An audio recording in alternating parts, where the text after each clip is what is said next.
কি গো, শুনছো? বলছি, তুমি কি ডালের সাথে ঝুড়ো ঝুড়ো আলু ভাজা খাবে নাকি একটু চিংড়ি পোস্ত করবো? আজকে তোমাকে কোনো রান্না করতে হবে না জানি না। রান্না করতে হবে না মানে?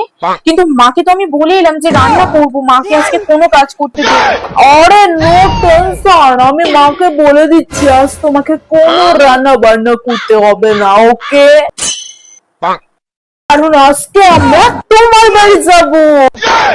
আমার বাড়ি? আমার বাড়ি তো সবে পরশুদিনই ঘুরে এলাম, আবার আমার বাড়ি যাবো? সবে ঘুরে এসে তো কি হয়েছে? তুমি তো আমার বাড়িতে সারা জীবন আসো, আর তোমার বাড়িতে তুমি যাবি না, এটা আবার হয় নাকি জানে মান? কিন্তু মা, আরে মাকে নিয়ে কোনো টেনশন করতে হবে না, মাকে আমি বলে দিচ্ছি।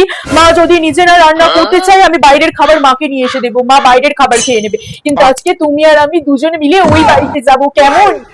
সত্যি কতই ও ভালো, আমার কত খেয়াল রাখে, আমার জন্য সব করতে পারে।